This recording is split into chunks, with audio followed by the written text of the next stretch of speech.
There we go. And since you're a third timer, we actually don't even have a screen up anymore that says who you are. So Frank is our first third time attendee and guest to Ask the Experts. I'm not sure if that's a positive or just means you got nothing else to do or we're not having a lot of guests or could be all the above. I think it's actually a positive.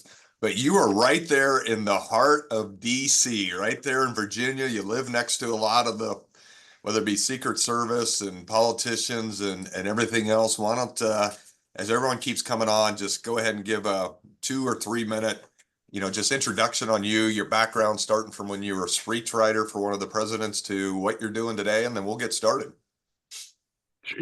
I'll do that. Yep. Tell me when you want me to go, but I'm good. I think start right now, and we'll be catching others as they come in, but we got almost 100 people on already, so we're good.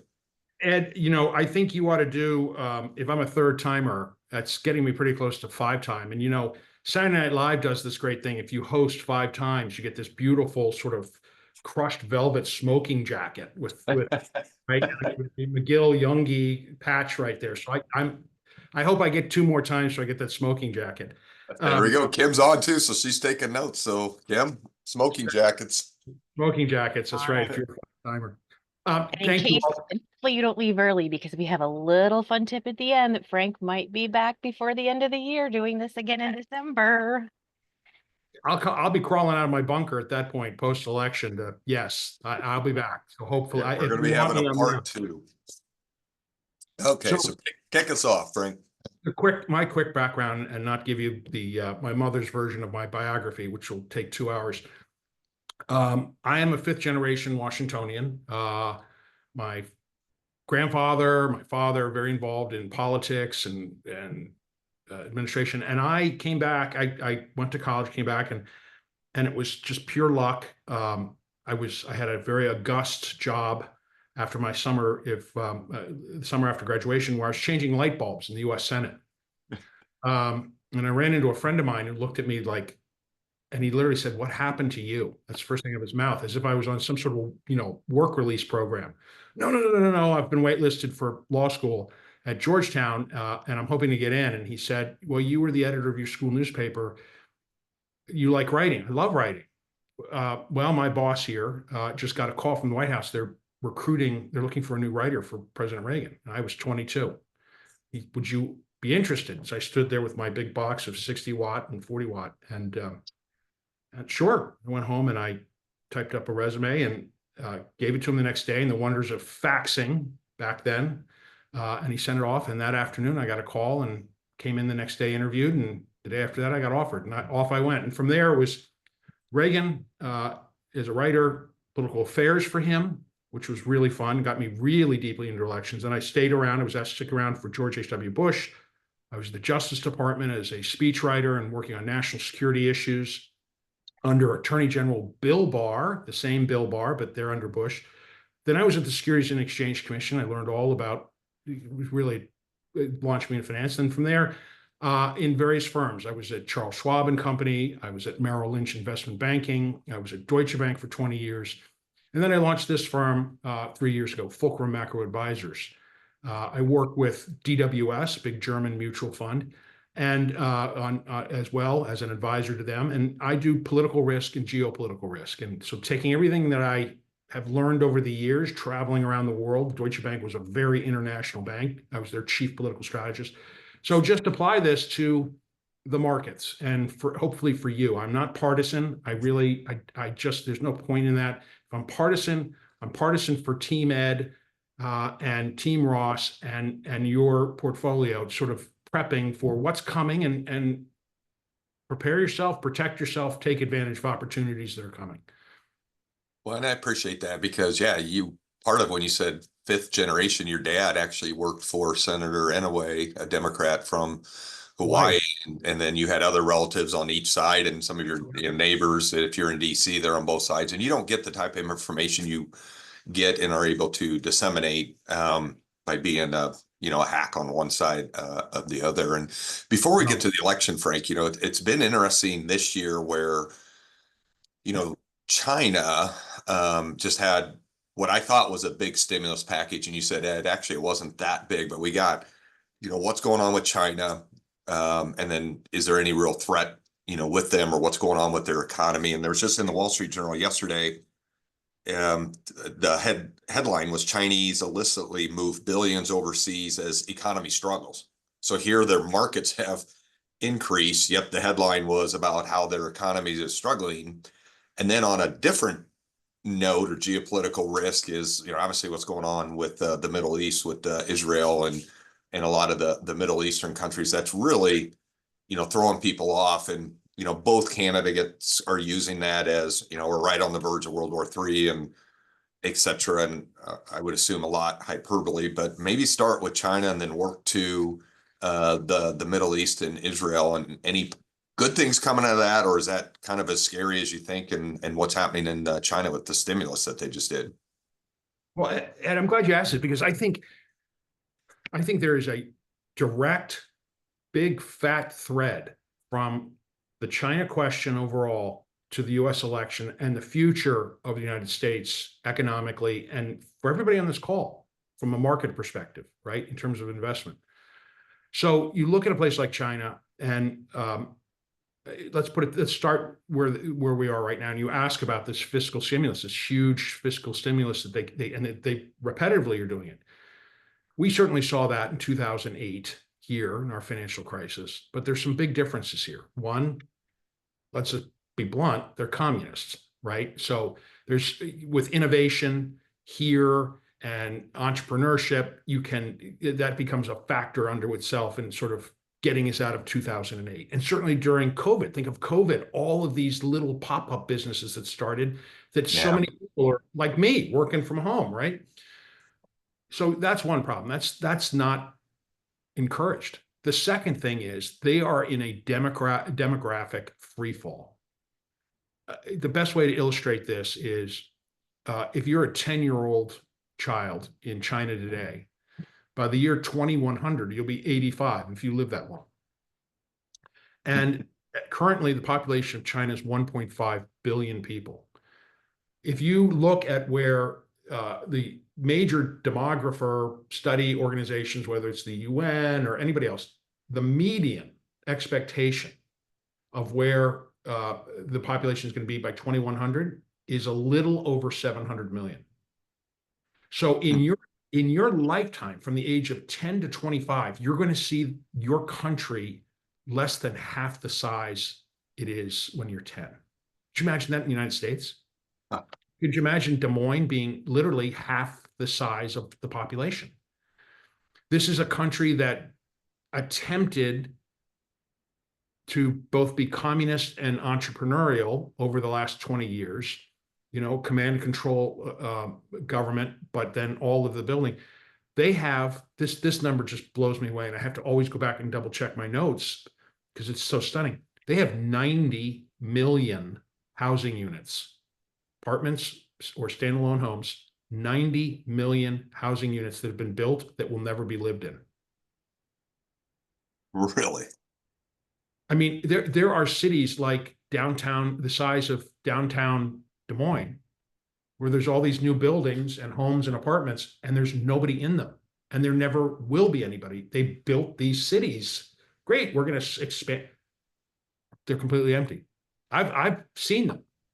It's surreal. It's like a science fiction movie. So you've got a government that's doing that. You've got a population that is demoralized post-COVID because it was so austere, the lockdown, right? Take a city like Shanghai. Shanghai has 25 million people. That's more than double the size of New York City. They were in lockdown for 3 months. And I mean lockdown like you weren't allowed to leave your apartment or your home. And you were reliant on the People's Liberation Army, the PLA, to show up every day and drop food off at your front door and hope that they didn't forget you for 3 months. Wow. So these are the problems that you have. So you can't be entrepreneurial. There's a massive crackdown on entrepreneurship because they see it as corrupt. And there was a lot of corruption during the last 30 years. This demographic slide, manufacturing is leaving because it's going to India or Vietnam or the Philippines or Australia or Indonesia or Malay, right? Any place, or Africa. And the government initially encouraged that because they wanted to move from being a manufacturing base to a consumer base, and now they flip back. And so this is, the perils of communism and the one-child policy, brutal, and then everything else. So I think the corollary here, and I'm sure we'll get into it, is this is a wounded bear. This is a grievously wounded bear. That makes it dangerous, right? This is why we worry about Taiwan invasion. This is why we worry about anything, because they could lash out if they feel like they are being on the verge of being tipped over by the US or any other major economy into some sort of catastrophic scenario. So it's, hey, guys, we're here to compete. We're not here to destroy you. And what are you seeing? Well, we've moved from probably Ukraine, Russia front and center to now, the Middle East with and Israel right in the middle of that, before we get to some election stuff and some of the positive things that are actually happening in the US, regardless of who wins, because I always like the positive things. But how would you describe those other two conflicts that are going on right now? The Middle East, I can't even begin to pretend to predict when this is going to stop. I think the Israelis had to do what they did after the attack in October, right? Over a year ago, the slaughter of innocents and destroying Hamas. But how do you destroy Hamas?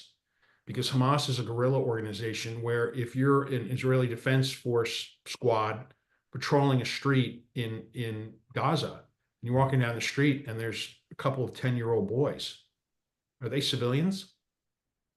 I don't know. Because they recruit the young and they train them, even women, right? Everybody is a potential hostile. Now, they have decapitated much of the leadership of Hamas, but they're regenerating. And what do you do with Gaza now? And you're beginning to see problems, right? They basically have conquered Gaza, if you will, but then you're seeing problems in northern Gaza where they started, right? More outbreaks. So this reminds me a lot, unfortunately, of what we saw when we occupied Iraq and what happened in Baghdad, right? Suddenly there's a bunch of civilians milling around, and then the next thing you know, they're pulling out RPGs and AKs, and there's a firefight going on. And so I don't know where they go there.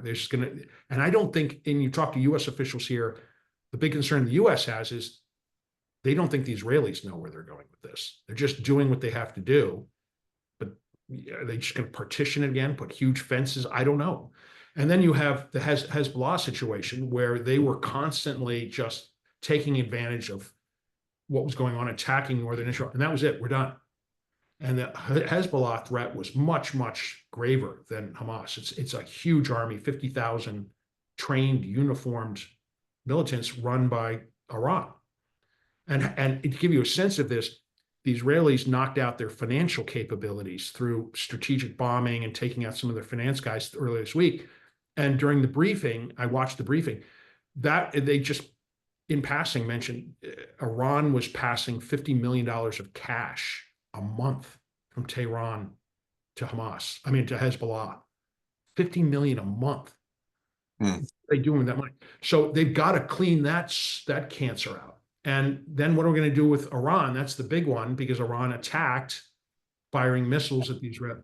And that's a little more serious than markets are noticing, because last week, a Hezbollah drone attacked Benjamin Netanyahu's home. Oh boy. Now that is, and that doesn't happen unless the guys in Tehran let Hezbollah. So in other words, I think this just keeps going. The Israelis are going to hit Iran very hard. And I predict that they're going to go after the leadership and trying to kill them, knowing that Iran is a very brittle place. All that being said, it's horrible. It's ugly. We have to pray for peace and for the people over there, particularly the innocents. I don't see it actually metastasizing beyond, because it's what you don't see happening. The Saudis aren't into this. The UAE isn't into this. Oman isn't into this. Everybody is like, hey, this is. And what's interesting is none of the Arab countries that signed on to the Solomon Accords that President Trump was able to achieve none of them broke diplomatic relations with Israel. They're just kind of like stepping back and letting this all happen because they all hate Iran. Iran is a thorn in their side, and Israel is actually doing them a favor. But again, I don't see this metastasizing. I don't think Iran can afford to have a war. I would put it this way, and I'll end here. If Iran thought that they could pursue a military war with Israel, it would be very much like Russia in 1917 when the Tsar said, let's go fight the Kaiser, right? And the next thing you know, Lenin has led the revolution because the people were so fed up and so economically repressed and all of it, right? I think the Iranian leadership knows it. It's such a brittle, fragile society. That's interesting. Someone did ask, with the U.S. confirming North Korean soldiers deployed to Ukraine yesterday, does Frank think that will pull the U.S. more into the war due to the threat made by Russia to the U.S. ally, South Korea, that assisting Ukraine would be a big mistake? I actually had a conversation early this morning with a senior Defense Department guy, and the assessment of the U.S. is this actually is showing a level of desperation that on Moscow's part that nobody quite figured, right? He's taken 10,000 North Korean mercenaries as opposed to actually doing what any other government would do and have a general draft. But because he knows if he starts drafting young men in and around Moscow, St. Petersburg, traditional Russia, as opposed to the hinterlands, people would not stand for that. Okay. And he has no way of getting out of this war. He's stuck, right? So I think the risk is, yes, to the question, I think, and as George W. Bush once said, I know him, and I remember asking him about Putin once, and he said, yeah, everybody said, he quotes me as I stared into the man and saw his soul, but nobody ever asked me what everybody assumes that soul was white and clean. That's not what I saw. And he said, but the other thing about him is he's all tactics and no strategy. Strategically, this is really bad for Putin because now this incentivizes everybody else. If you're a Baltic country, you got 10,000 lunatic North Koreans just over there. No, thank you. We're going to ramp up, and you even have the Baltic countries today saying maybe we should be committing troops to Ukraine. Yeah. That's the last thing Putin wants.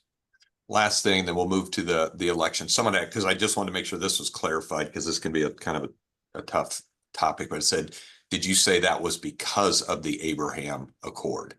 Oh, no. Okay. I didn't think so. Yeah. No, Okay. I just think it's one of those things that's been unremarked about that I would have thought some of these countries would have broken diplomatic relations or were temporarily suspending none of that has happened, which is interesting to me. Got it.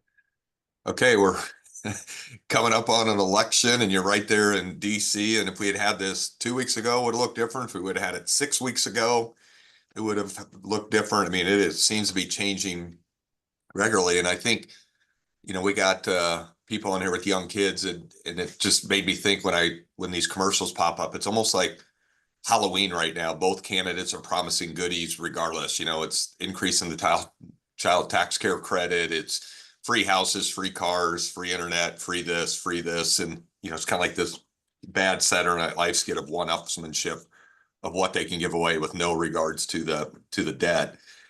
But just, I think that's one of the bigger questions we do get asked is about the economy, the debt, and what happens after this election. I think the deficit is the biggest national security concern that we have right now.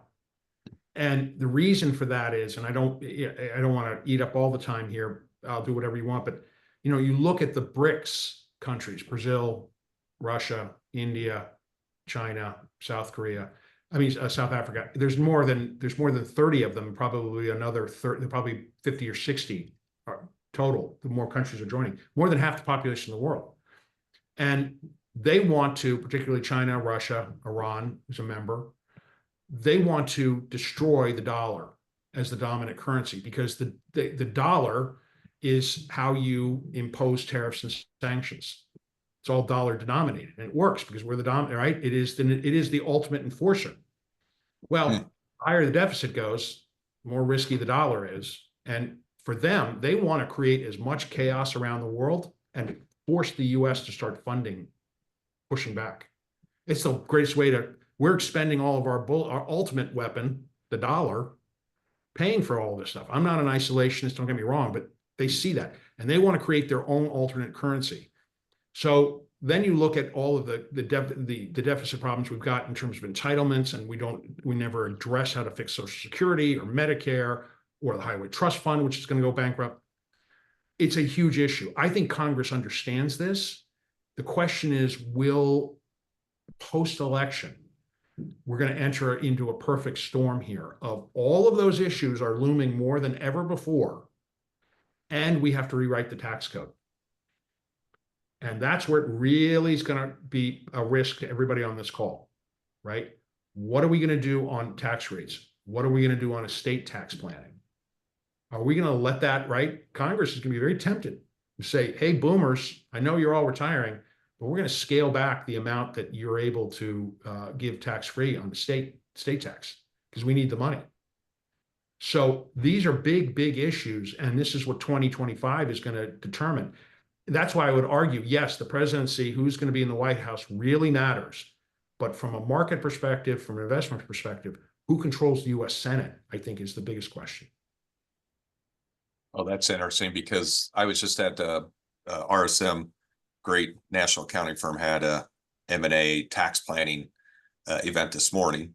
So I got to have that before you this morning.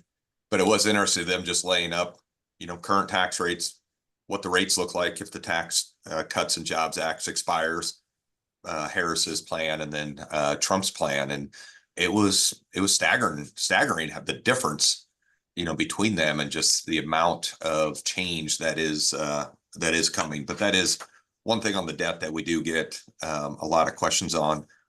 When you were in dinner or here 6 months ago for dinner, and at that time, there still was some uncertainty of who was even going to be running. And, we talked a little bit about Biden, and then with Harris being appointed, what's kind of the mood in DC right now? Because both sides, I don't think really probably feel too terribly comfortable, but what are you hearing in the scuttlebutt right now? Awesome. Look, I think the scuttlebutt is polling is terrible. I hear this from both sides. I talked to some Harris campaign people yesterday morning. I talked to a senior economic advisor to Trump an hour and a half ago, and none of them can believe how bad the polling is. And that's that. So it is all over the place, and it's not being deployed well. And I don't know what that's about. I mean, the perfect example is New York Times Siena polling, usually pretty good. They put a lot of money into it, but they keep doing national polls. Who cares? The national polls, and it doesn't matter who wins the total number of votes. It's how many electoral votes. And when we get down to it, who wins Pennsylvania is going to pretty much decide with 85%, even 90% certainty who the next president of the United States is going to be. Okay, New York Times Siena poll, could you please go poll the heck out of Pennsylvania? And in particular, I really want you to poll certain county, Buck County, Delaware County outside of Philly. And I want you to tell me what all of those steel workers in Western Pennsylvania are thinking right now, because that's going to be a big swing thing. Everybody thinks they're all pro-Democrat. They're all Democrats. Not this time around. We see that with the Teamsters, for example. Almost, what is it, 55, 60% of the Teamsters. That's why the Teamsters wouldn't endorse anybody.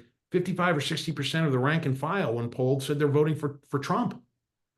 So if you correlate that to steel workers in Western Pennsylvania, the auto workers in Michigan, this is a very different election outlook, I think, in these undercurrents, and nobody's tapping into it. So there's a lot of confusion to your question. There's a lot of worry that this is going to be a prolonged, there's no way we're going to know election night who won unless there's this massive breakout by Trump or Harris and they go up by 5 or 10 points between now and election day. And who can, probably the same thing for the House of Representatives. That's going to be razor close. Most people are probably at 60 to 70% comfort level that Republicans are going to win control of the Senate. And we will know that either election night or the morning after. When people ask us about, the markets and what are they going to do, one of the things, and you agreed with this, that so much of the economy and things are already baked in. Like whether a president is successful or not with the economy, for a majority of it is just what did they inherit? Like for some of them, it would have been hard to screw it up. And then some of them were digging out of that hole, right from the start. And that'd be true of both parties. And then when you look at presidential or the presidents and then their returns during their time period, there is not a huge difference, depending on that. It really is just the economic cycle. And you'd hit on that. But tell us some of the positive things that are happening right now, because there's so many good things that are going out that we may not be hearing about, regardless of who wins the election then. Well, I do think the country is kind of stuck in if I can be a pop psychiatrist for a moment, there's a bit of a doom loop. There's a bit of a doom loop, right? It's just everything's doom and gloom, and it's the end of the world, or we're in decline, and I get it, right? The last 24 years have been brutal. It was 9/11, which shook us to the core. Then we get back on our feet and really start moving and grooving again economically. And then we have the 2008 financial crisis, which shocked the heck out of us. Then we get back on our feet and we're growing again, and boom, we get hit with COVID. So there's not been this, there's been, a boom and bust cycle here of external and even internal, the housing crisis and financial crisis. And it scares people, and they're expecting the next bad thing to happen. I think, to your point though, Washington actually did something good in a bipartisan way, that the next president, Harris or Trump, is going to sit there and be riding on a beautiful economic sailing ship with a lot of economic tailwinds blowing into the sails. So let me explain that, because this goes back to our first question that we were discussing, China. Mm-hmm. We have come to the understanding of the economic national security needs of this country. And we really saw it during COVID in terms of we couldn't get ventilators, we couldn't get masks. We were dependent elsewhere in the world. This is true in terms of how do we maintain our global economic dominance, which is hopefully, and I truly believe, because we're a democracy and we work with other democracies, it keeps the the democratic engine running globally, and that's semiconductors. So my point being, we saw the risk of that with China. What did Congress do? They passed the CHIPS Act. The CHIPS Act to give billions of dollars, hundreds of billions of dollars to semiconductor manufacturers. If you domicile here in the United States, we'll give you, right, Intel's the perfect example. I'm not talking stocks. I don't do that. And God help anybody who took my stock advice. But Intel, they're building $20 billion facility outside of Columbus, Ohio. And the U.S. government gives them $5 or $6 billion as an incentive to help, right? And then you look at the states, and this is very important, the states offering their own incentives, because now the states are competing to be better. So they're doing stuff. We'll offer you infrastructure and we'll do this. And so this is enormous, because this is catapulting us economically into a new generation of being the dominant on semiconductors, and artificial intelligence is a critical part of this. So it's 20 billion facility in outside of Columbus. Micron Technology in northern New York is building. They've committed to $100 billion of development over the next 10 years. These are economically depressed areas, right? And think of what this does from an investment perspective in terms of commercial real estate, higher end residential real estate, because these people make more money, what it does for the tax revenues of the states. So municipal finance is going to take a very interesting turn. What this does to spark a revolution in our education system that we all know we need, because we need these young men and women trained in the sciences, right? Yeah. So this is all about China. China has forced us to do this, of which the CHIPS Act, sorry, I'm a little long-winded. The CHIPS Act, we've only spent 4% of that money. The infrastructure bill that we needed, right? That got passed 3 years ago. We've only spent less than 16%. The Inflation Reduction Act, we've only spent 35% of it. These are huge federal fiscal, right? If anything, the risk is that it could be inflationary because it's going to be so powerful, and it's going to go on for years because it takes time to plan this out. I think this is enormous, and I think Congress realizes we may have to even do more, particularly in the pharmaceutical sector and other technological sectors, to make sure that we're dominant, to make sure that we're there. And I think that's just fantastic. And do you see, because you mentioned New York, you mentioned Ohio, here in Iowa, they're building, a lot of data processing, centers and different things. So are you seeing that it's really that this infrastructure or this capital infusion is going to be happening really across the country in different areas? It's really based on your location. What's the ease of access? Is there a lot of land? Is there access to rivers and things like that? So all of that, and tax benefits, and the nimble states are the ones that are moving fast. And you mentioned Iowa. I mean, the last time I was there, driving from Davenport to Cedar Rapids, and I'm used to farms. It was a beautiful day, and then I'm in the land of data centers, right? Why wouldn't you want to build them there? How cheap that will be, how great that will be. And I just point to, the Cedar Rapids Airport, which I flew out of, which looks like it's being quadrupled in size. Des Moines Airport being probably quadrupled, right? Because we want to move there. And you there in West, I always talk about it. I tell everybody, West Des Moines, I just can't believe what that is like where you're located. It's stunning. People don't understand this. So yes, it's everywhere. I see, and if you go to the Department of Commerce where the CHIPS money is being allocated, there's places in Minnesota, North Carolina, and they're not the expensive areas. And it's because the market dictates, come here to Minnesota. This is we're not far from St. Paul where this place is going to be, and it's going to be cheaper, and you can build, and there's space. So it's not going to be Silicon Valley. It's not going to be, sorry, I know folks are on from Austin. So, to some degree, certainly it's going on in Austin and Texas, but it's going to be everywhere, right? As the states compete. And that's great. that's awesome. If Chick wanted to turn his mute off, I'd actually let him ask this question directly because it's good. Chick's on our board of advisors and a trusted friend, but tied to everything you just talked about. Why don't you go ahead, Chick? You're our first live questioner. Wow. Hey, Frank, good to see you. Thanks for doing this. I don't remember the percentage you said of funds that have been spent on the Build Back Better, but what's the constraint? It was very small. So what is preventing those dollars from getting into the market? I think the number was, last number I saw as of like 2 weeks ago, it's 4%. I think it is a couple of things. One, it is these companies trying to find where are they going to go, right? It's corporate planning. It is the states competing. It's also workforce, right? There's no doubt. I think that's probably the biggest. Where are we going to get the workers who are working in these semiconductor foundries?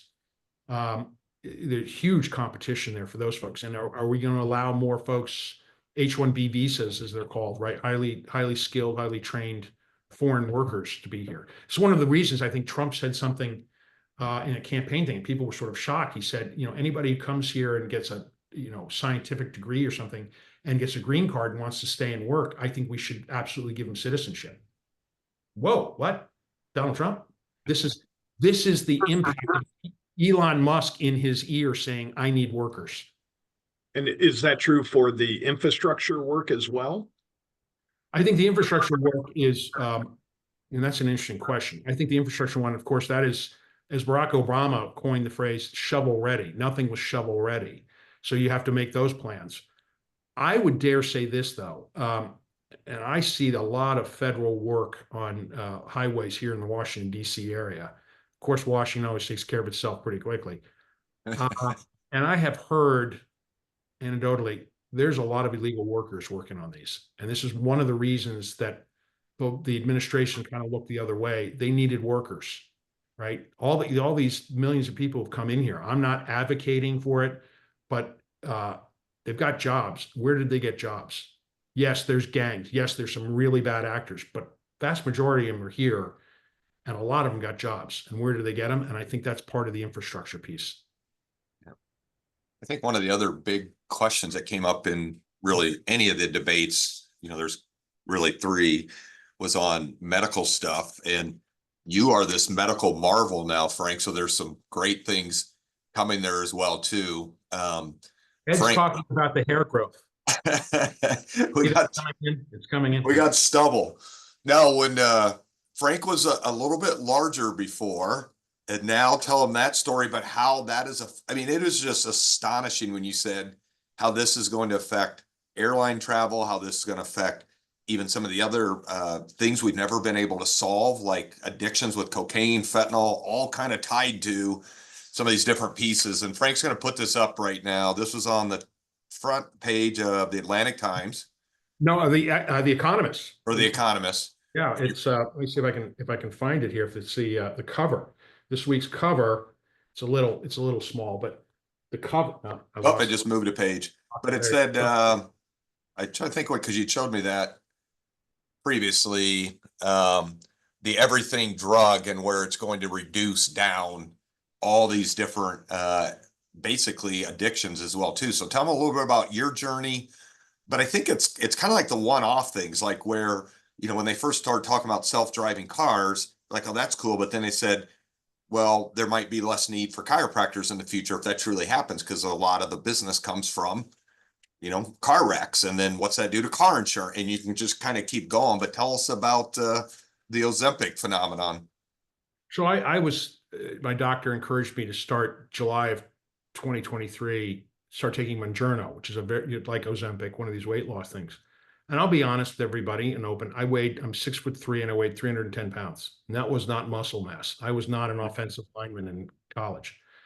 It's just years, and I'm 60 years old. And at that point, it's like, I'm just never going to get this off, right? There's no way I'm going to be dieting and working. He said, take this. Since then, I've lost 74 pounds since first week of July. And it just falls off of you. You take a weekly shot, just, it's very easy, like an EpiPen. It's expensive, which we'll come back to.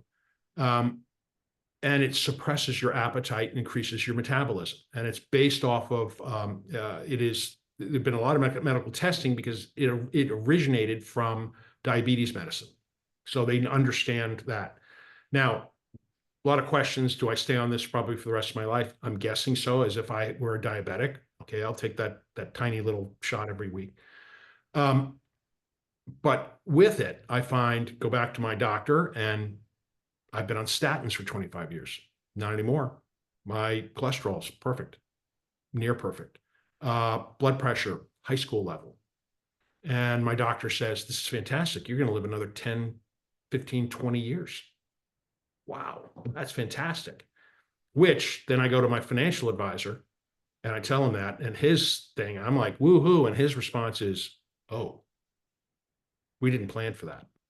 Which gets to the That wasn't us, by the way. So we're working on, just get that out there. We're working on that comment because anyway, keep going. That's enough on that. It was not you. You'd celebrate, and you would have had an immediate plan to fix that instantly. That's why I need to move money over. This is huge, right? And so I do a lot of work with pensions, state and local pensions. None of them have done the actuarial planning for this at all. And Congress next year is going to force, and even if Republicans are in control, I even think if Trump comes in, this is one of these things, they're going to force the insurance industry to include this in the Medicare cap negotiations, which I don't think are going to go away, even if Trump's elected. Meaning that insurance is going to have to cover this, because this is literally the cure for America's obesity crisis. Now, that's amazing. People worry about side effects. I haven't had any side effects, nothing serious at all, right? And it's great. I have so much more energy. It's kind of a miracle drug. I hate to put that on anything, and God knows, maybe if it was really a miracle drug, my hair would grow back.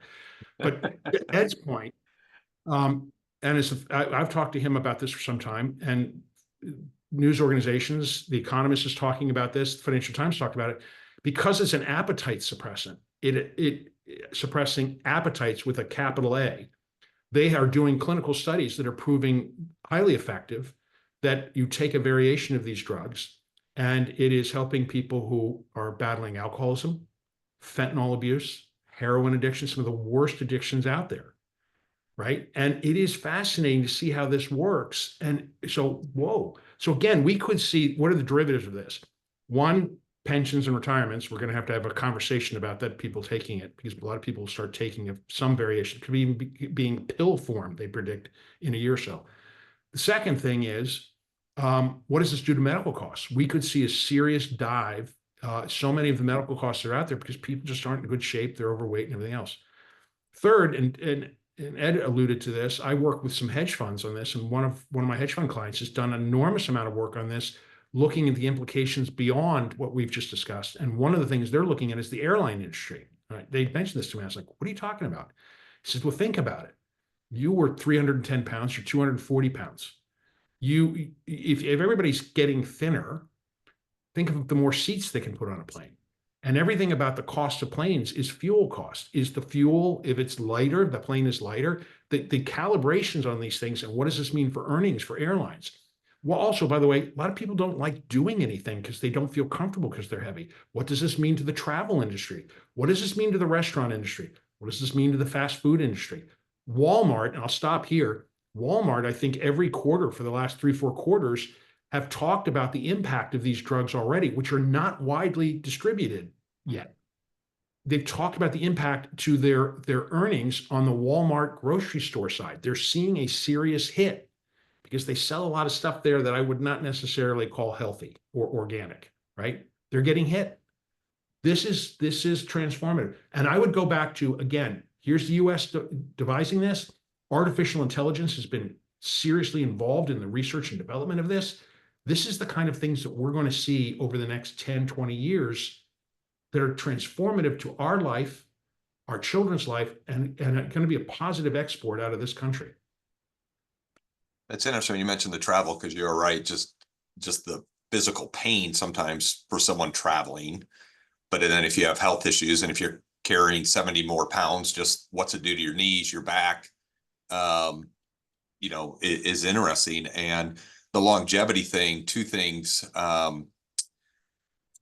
that I think about there is, one, there's a guy named Bill Sharp who won the Nobel Prize and created the Sharpe ratio in finance. And he actually said the hardest problem he's ever worked on was retirement distribution planning, because there is no end date, no known end date. So you have a pile of money and then you're basing it, and do you not spend as much as you could because you're worried about running out on the back end? Right. Or do you spend too much money early on and then go, oops, and you end up moving in with the kids in the basement and eating cat food. And just so people know, something that can be interesting to read about, because you're starting to see more articles tied to this. There is something Congress created, or the Department of Treasury, or not Department of Treasury, I think it was Congress, but by a guy named Mark Iry, IWRY, that created a QLAC. A QLAC is truly QLAC, Qualified Longevity Annuity Contract, where you can take, in the Tax Cut and Jobs Act actually made it easier to do them, but you can take up to 200,000 of your IRA dollars and actually defer it all the way to age 85. You avoid the RMDs till age 85, and then you can buy income in the future that you can never outlive, you and a spouse. So there's probably going to be more things like that have to be implemented, in addition to the diversified investment portfolio that has some volatility tied to that then too. So I just thought that was interesting, as you're talking about, thinking about the QLAC, which was designed for longevity insurance, and just this mathematical problem of how much money do I need and how do I determine how much to spend on the backside. And if longevity tables go out 10 to 15 more years, then obviously but it's also hard to save enough money to say, hey, what if I am one of the ones that gets to 105? How much are you really going to set aside, knowing that X% are going to make it there? Kyle asked, I know it as Ozempic, you took a different one, but someone asked, what drug did you say you were taking and why that one versus Ozempic? My doctor recommended Mounjaro. He thought it was better for my overall health issues, including, cholesterol. And that was his recommendation. I've known people who have taken all three. And it's interesting. Some of them, they didn't react well with Ozempic and they ended up with Mounjaro. But I've been on this, Eli Lilly is the manufacturer, and goodness knows, Ed, I think you and I talked about this a couple months ago. They look at the stock at Eli Lilly. It's stunning. And by the Yeah. way, you go back, Kulak, you're such an intellectual. You know, you go high talking about this is and all this. And I was going to tell everybody, if they really want to understand this, go watch the last episode of South Park, which is all about, Cartman. If anybody knows South Park, he's sick of everybody calling him fatso, so he wants to go on Ozempic. He can't afford it, so the boys, his buddies, make a compound pharmacy out of Legos. He starts getting fantastic. And in all seriousness, it is worth watching. It came out in May, and it gives you a sense of how big this is going to be. That if these guys at South Park would devote an entire show just to this issue, right? And they pull in the insurance aspect, the government aspect, the social aspect, the cost. It actually was fascinating to sit there and watch that they would pick that as a show. And they're not making a lot of shows these days. So No, yeah, you went high and I went low. Well, we got 10 more minutes left for questions or before Kim makes her other big announcement. But one of the questions that did come in was tied more to, I don't know if you'd call it pack money or just, you've got billionaires on each side now that seem to be battling each other. So you could kind of look at a Mark Cuban, one side, and then you got Elon Musk. And I think probably they always were involved, but you're seeing maybe more outwardly involvement. So I was wondering if just your thoughts there. And when you said if either party gets serious, whoever wins and the party gets serious, what is the ability to curtail spending? Because neither party has had an appetite for that. Usually it takes a triggering event or something that it just can't be ignored. And we just haven't hit that critical mass, and then we tend to grow out of some of the fears. But maybe on those two things, just thoughts on those two questions that came in. Yeah, it is funny to see the billionaires weighing in here. And what is really interesting is it's not Wall Street, right? For most of my career, it was Wall Street titans weighing in, playing big, somber, I've got advice. That's not the case. It's the tech guys. They're all these billionaires are tech people. And to see someone like Elon Musk in there, and I'll just pick on him for a minute, I think it's very interesting. Now, you can argue that, whatever, I'm not here to besmirch Elon Musk, but this goes to something about people having a lot of questions and concerns about Trump's trade policy, where he wants to put tariffs on everybody. I have to think, you think Elon Musk is not sitting there telling Donald Trump about the importance of trade?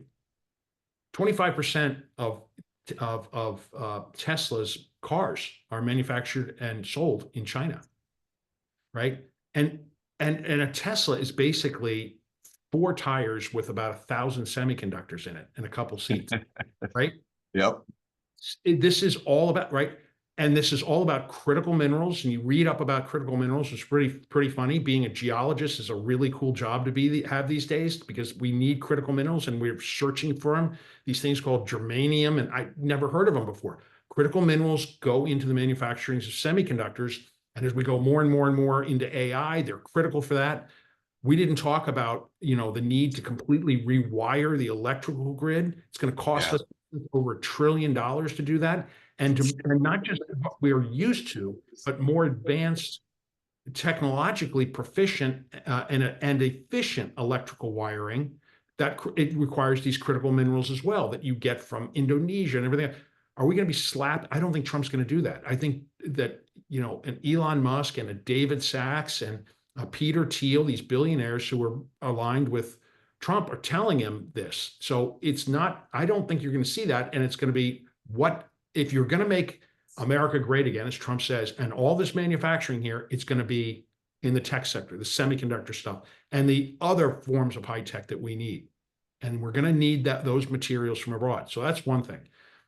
2, I think somebody like Mark Cuban, he sort of just takes the other side of that coin. It's the same coin. And he's pushing Harris to do this. And you're seeing the guys from, Netflix giving money, and it's all tech. And it says something about the future of this country that the tech guys are in there fighting politically. You can say it's gross. You can say it's corrupt. No, they're in there fighting for something that they actually believe in. And yeah, they're making a lot of money doing, but it is the future of our country. It is that tech dominance and the ability to continue to innovate. And if you were to end with just your top 3 positives. I'll do mine, and we'll have Kim come on, but just kind of the top 3 things that just make you excited. So we'll leave the debt question alone, because let's just skip that, because I No, don't. let me give Oh, some hope to that. I think okay. Congress realizes they can't help themselves. They can't fix this. And it's because this is a 2-year election cycle. And if you try and fix Social Security, if you're trying to fix the debt, you have to fix Social Security. I think they punt this to some sort of commission, like the military base closing commission, that says, here's where you bring in Ben Bernanke and Jay Powell, and this is what we got to do on Social Security, we got to do on Medicare, and this is what we have to do on the deficit. And whatever they recommend, like the base closing commission, this worked. Congress has to vote up or down on the recommendations, make them law. That's the deal. And I think I'm beginning to see movement and more chatter on that. And I think that's the only way that we avoid cataclysm, because they just can't, it's too scary for them to touch themselves. So my top 3, Yeah.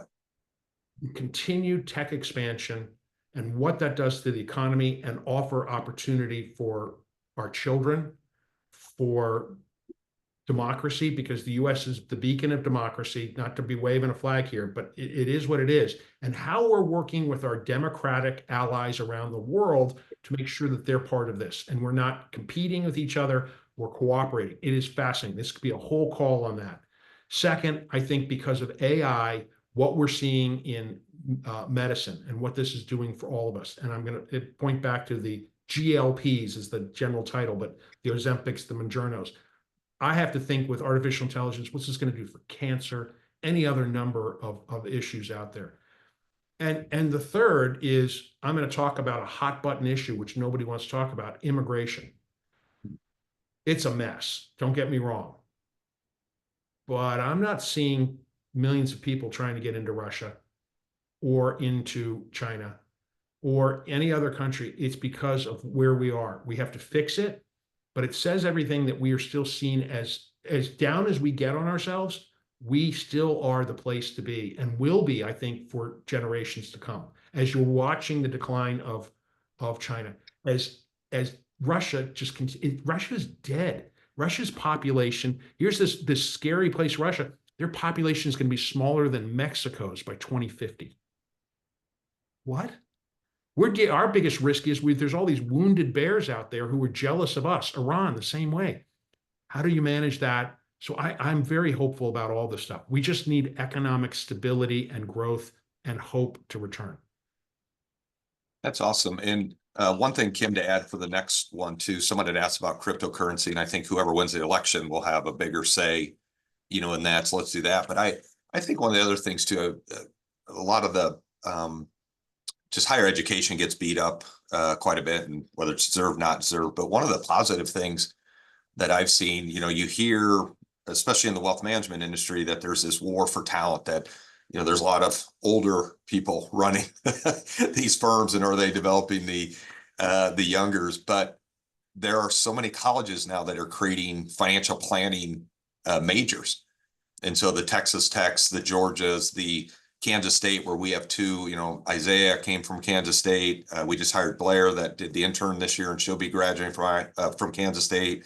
We had an Iowa State intern that's going full time. Wisconsin has a financial planning degree now, that at least in our industry, that we've had tremendous success of building, that multi-generational firm, and these great young professionals coming out, and leaders that really accelerate, the time frame to be, really productive, on the team. So we haven't had that same issue as others. And so that was just, fun to see these young people that actually really want to work too, Frank. You hear a lot of negative.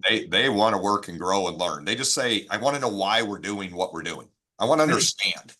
And it's the innovation right there, right? It used to be kids would go and become a finance major, and then they thought they could do what you do.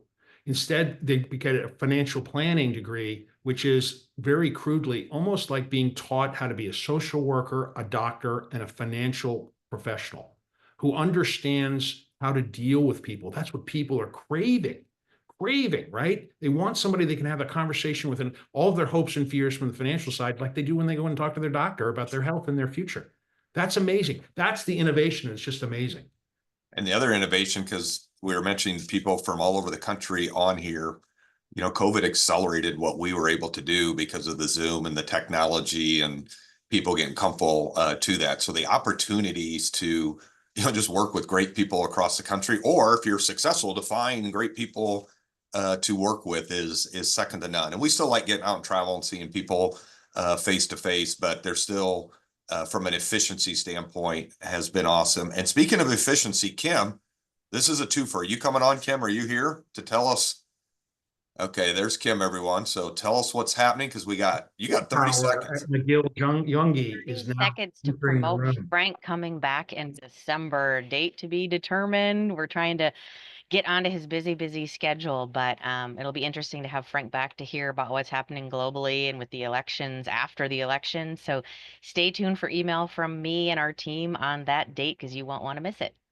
And we will be sending the recording on this. And when you get the link next time, feel free to just forward that to even anyone on your team. We just like the more people that can hear and have an impact, and hopefully, you know, learn something from this. Appreciate it, and appreciate everyone being on the team. And as always, Frank, you're a true professional and true friend of the firm. Ed, you know, by the way, everybody, I don't get paid to do this. I'm not here to hawk a product. Seriously, Ed's the one person that I don't charge because he's my friend. And I love talking to you. I've learned so much about the industry. All my hedge fund clients and the insurance guys, you're the one guy I don't charge, just because I love you. I love your team, and I learned so much from you. So thank you, everybody. If I don't talk to you, I'm probably talking to you, but happy Thanksgiving. That's coming up. We've got a lot to be thankful for. Yes, we do. Thank you, my friend. Love you, brother.